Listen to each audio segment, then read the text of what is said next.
Welcome back, everybody. It's Brian DeLong with the Winning the H20 debates with Indiana University for the 2021-2022 high school debate topic.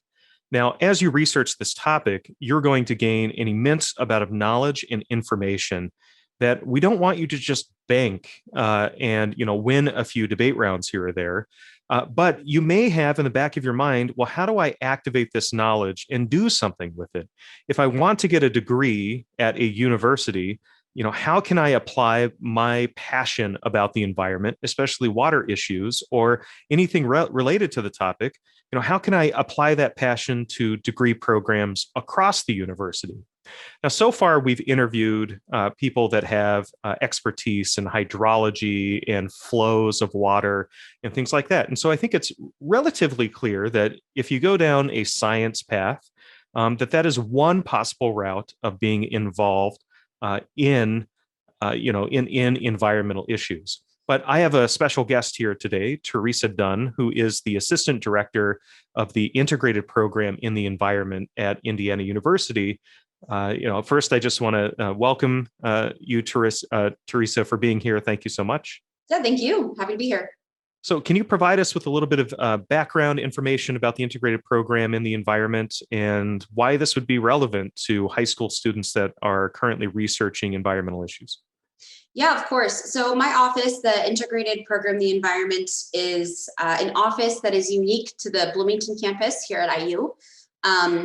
We represent that everything that has to do with the environment on this campus. So that is inclusive of faculty and staff, as well as students, research, co-curricular programming. So that is programming that is outside of the classroom, as well as academics, all focused on the environment sustainability. So we have a very large and a very diverse community focused on these issues here. That includes 27 degree programs, inclusive of majors and minors, at the undergraduate level, all the way through master's and doctoral degrees. Over 180 affiliated faculty from all 10 schools at IU Bloomington. So those faculty are studying the environment from all kinds of unique and diverse perspectives, which I'll talk a little bit more about later. And it's also good to know that I know students who are particularly interested in this field, they want to know that the places where they're studying or spending time are kind of walking the walk as well as talking the talk. And the Bloomington campus has achieved a gold rating for campus sustainability from the Association for the Advancement of Sustainability in Higher Education, or ASHE. It's quite a mouthful. So that means that the campus itself is committed not only to studying and researching these topics, but actually being a leader in the implementation of sustainability. So it sounds like if I'm a high school student and I apply to Indiana University, and regardless of the particular degree program that I'm getting across campus, whether it's our music programs or in the School of Public and Environmental Affairs or in the College of Arts and Sciences, whether the English department or in the business school, I can find ways to still be a part of environmental education on campus. Is that right? 100%. I mean, a very important thing that we strive to communicate to students, or is like we like to call our students, the future leaders of these issues, is that you can come into this field no matter what you're passionate about or where you are, or what career you see yourself filling.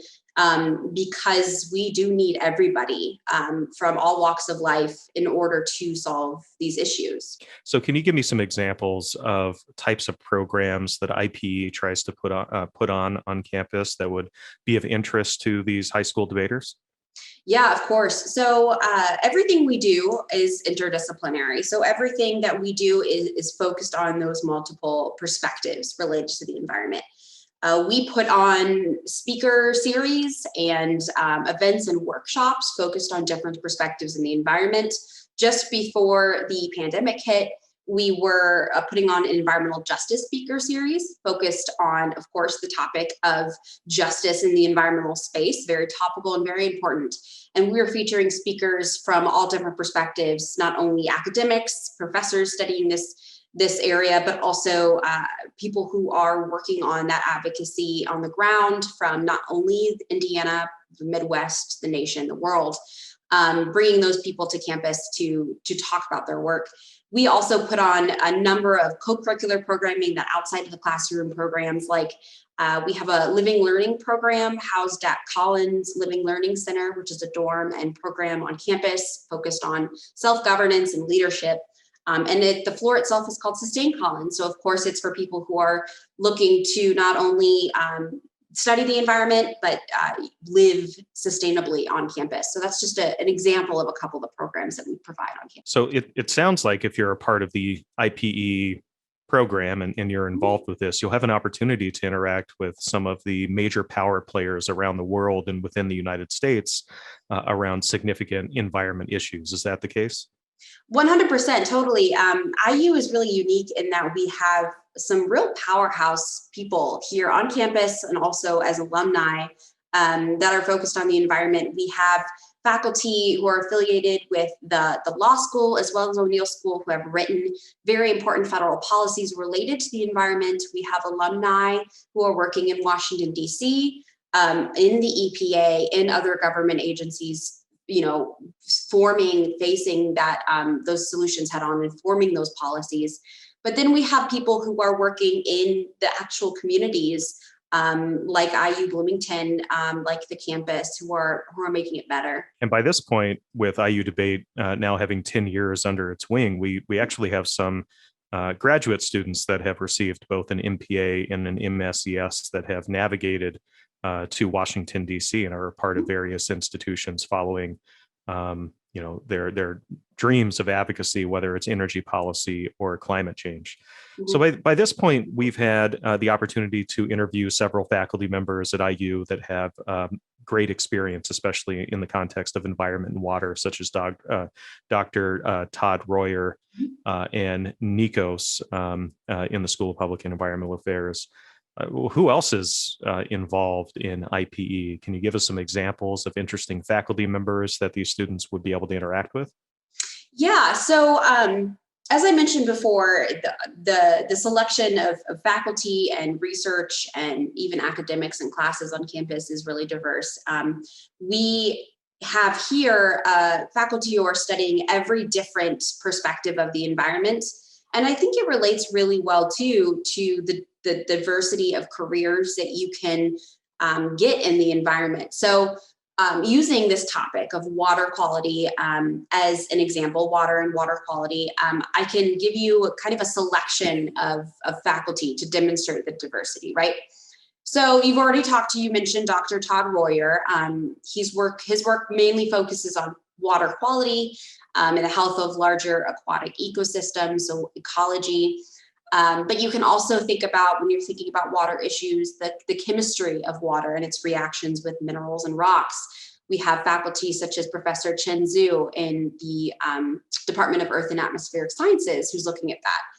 And then we have people like Professor Landon Yoder, who looks at the social and political side of these issues by studying, what it takes to collaboratively manage a watershed. So that is, make policies that serve lots of different stakeholders. And then that might lead you to ask, are those policies ethical? What does it take to determine what is ethical in a policy environment or an environmental issue? And what values or belief systems do people have to uphold that corresponds to these ethics? Professor Lisa Sedaris, who is in our religious studies department, thinks about environmental ethics. And then finally, you've determined all of these different scientific mechanisms that are contributing to issues that has helped you build a policy that you have determined is ethical. How are you going to get the information out there to people? Well, you could use journalists and environmental communicators like Professor Susanna Comfort in the media school. So people that are writing about and communicating science to the layperson to get the facts across. Or you might use art and writing like Professor and poet Ross Gay in the Department of English and Poetry here on campus to inspire people and get people to really care and open up their imaginations to why it is important to care about water resources. So to summarize, right, we've got scientists, but we also have policymakers and lawyers and politicians and clergy, religious leaders, journalists, writers, artists, and poets. As I said before, there is a place for everybody in this line of work. As long as you're passionate about the issues and you want to serve people, there's a place for you here. And, rightfully so, when we're dealing with something as significant as the environment, it's an all hands on deck endeavor. And, yes. One of the things that when I'm justifying the existence of debate programs, whether in high school, middle school, or college, is I think that our programs are some of the most interdisciplinary activities in academia today.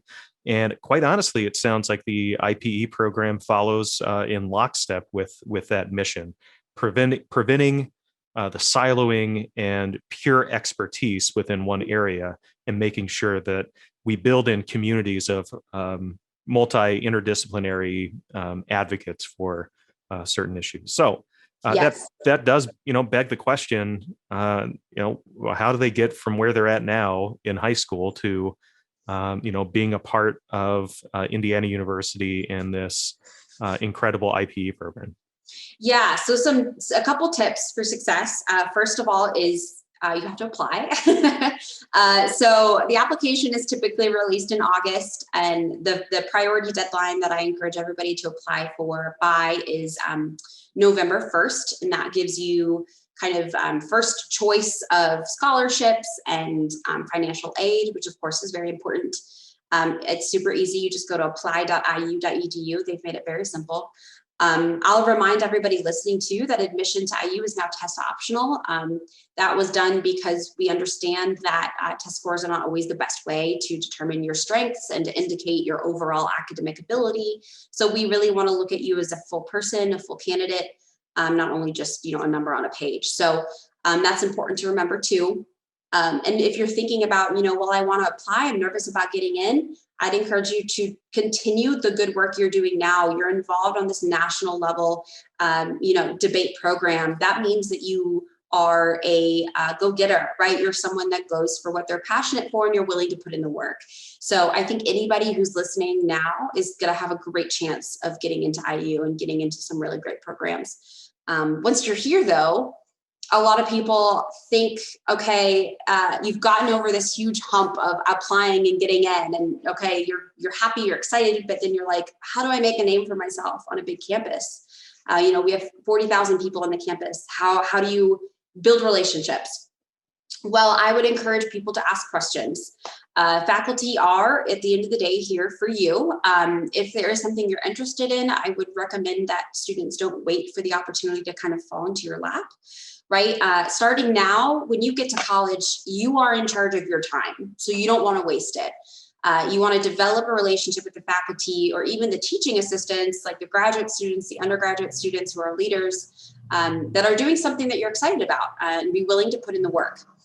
And then my last recommendation is be okay with saying no. This is a hard skill that I think everybody struggles with, especially people who are young. So you put in the work, right? But you realize that this isn't for you. That's just as valuable as finding out that you love it. So if you go into something and you think you're going to love it, and then you end up thinking, maybe there's something else there for me. Maybe there's another kind of perspective I can look into. You have to be patient with yourself and then honest with others. So part of the journey is finding out what paths you're not going to take. So as I just laid out before, there's tons of paths here available to you. So don't feel like you have to commit to just one. Really allow time for you to explore and find what's important to you. So on the funding question, if I'm an incoming freshman or sophomore, are there opportunities for scholarships if I'm highly interested in environmental issues?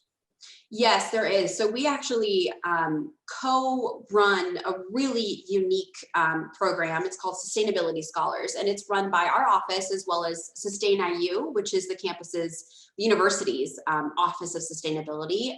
They are the ones responsible for putting us on the map and getting us to that gold ranking that we have for the campus. So they're a really great group of faculty and staff and students. So we, together with Sustain IU, run this program, Sustainability Scholars, that offers funding as well as training and mentorship for freshmen and sophomores, primarily freshmen, who are interested in doing research related to sustainability in the environment. So it's just like everything else we do is focused on interdisciplinary work. So we have faculty not only from the science side of things, but also policy, media and communications, health, arts, all committing their time and their energy and their expertise to mentoring students. So students get to be paired with those faculty, work on a research project during their academic year. They are put into a research methods class to learn more about what it takes to do research. And they're given $500 per semester. So it's a 2-semester program, it's $1,000. So we've seen students who go through that program very quickly get involved in labs and research, get hired on for the rest of their time at IU. We've had students travel overseas to, climate conferences, global climate conferences, presenting their research. And they're freshmen and sophomores. It's huge. It's a great opportunity for students right off the bat to get involved into the community on campus. Yeah, and we've had several debaters that I think have been involved in likely that program that went to, I think, the UNFCCC International Climate Conference that you referenced, and they had just a wonderful experience. And so it sounds like a program, as you mentioned before, 40,000 students may sound like a lot, but honestly, with these types of programs, it makes the campus feel much smaller, and it's a great way to build mentorships, future letter writers for graduate school, and really just give you experience with some of the leading scholars in their field, and you can't beat that. No, you can't. And working side by side, hand in hand with these faculty who are in the top of their field it's a huge opportunity for anybody, let alone a freshman or a sophomore. So okay, thank you. So final question for the students that are watching this video. They like to spend their weekends doing research on contested, interesting subjects, doing often graduate level research. Are there, and you mentioned in terms of funding and scholarships and things like that, when they are on campus, they build a relationship with faculty members. Are there opportunities for possible funding avenues, whether being research assistant, working in a laboratory, or summer programs or anything like that? 100%. So there are several grant programs that we offer, that IPE actually offers for students who are studying environmental issues. So if research is your thing, and it sounds like it kind of has to be your thing if you're listening right now, we have research programs that are catered not only to the more hard science side of things, but we also have research programs that are offering money for students that are researching anything related to sustainability. So that's a diverse program that allows students from any perspective, as long as it's related to sustainability, to obtain funding for their research. And then in a wider perspective, from lots of other organizations on campus, there's tons of funding available for student research because it is so important. It is so encouraged on our campus. And then even further, if you are not necessarily interested in research, but you're interested in, nonprofits, or you're interested in community work or volunteerism, or other projects, there are opportunities to, be funded, for example, for a startup, an idea for a startup. Kelly School of Business has lots of funding mechanisms, as well as other grant programs from across the campus. So I would definitely tell students to know their worth and understand that, if you have a great idea and you want to get it funded, go for it. There are tons of people who are willing to help you. So it's before or just after November 1st of this year, we have seniors that are going to graduate. They're looking for college. How do they get a hold of people like yourself, representatives of the IPE program, or other environmental advocates on campus? Yeah, reach out to me. So my email is trdunn@indiana.edu, and I am completely comfortable putting that out there because this is my job. A lot of high school students, incoming freshmen even, that I work with, at first were very hesitant to kind of cold call me, and they shouldn't be, because this is my job. I'm here for you. I am here to help you find a home on campus and a program that fits you, right, and your specific interests. I definitely see it that way. I don't see, me as placing you in a program. I see you telling me what you're interested in and us working together to find something that fits you. So don't hesitate, even if you're a high schooler, even if you're not even sure what you want to do yet, reach out to me. And I would expand that further and say, whenever you see someone's email, don't hesitate, reach out. You never know what connection you could make. And just because you're a high school student, just because you are a newly admitted student, it doesn't mean that you're any less able of making those connections. So last question for anybody that has never been to the state of Indiana, especially the southern portion where Bloomington exists.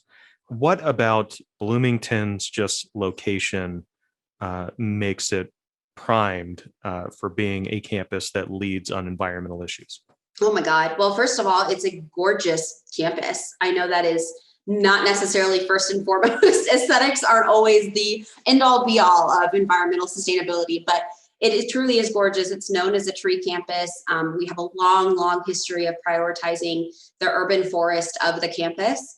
And we are one of very few campuses in the country that have a natural forest preserved within our campus. It's called Dunn Forest. We also have a river that runs through campus. It's not big. I would probably call it more of a creek, but Jordan River, she's small but mighty, and it's beautiful.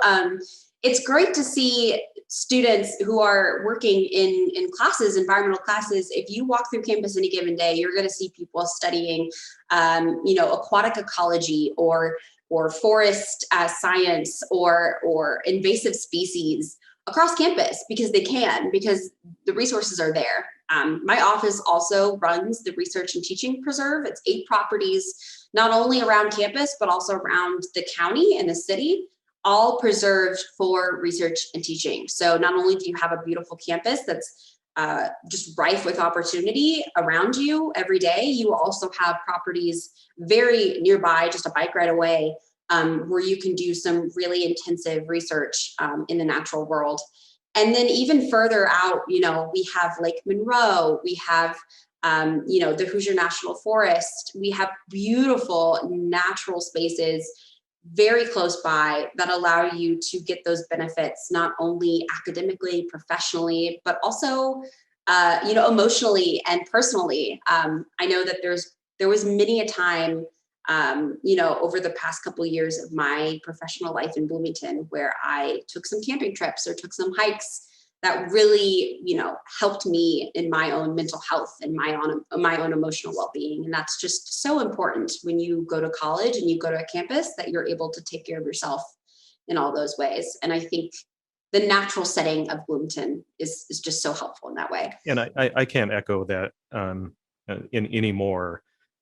Just taking a walk across the campus is a mental booster, and just enjoying where you're at and what it looks like and participating in it, plus all of the other environmental avenues and available places just within a 10-minute drive makes this a pretty incredible place. So yeah, completely. Thank you again for coming, and reach out to Theresa or myself or others in the IPE program and faculty members. Put us down for a visit, and I think that you too will fall in love with this area of the country.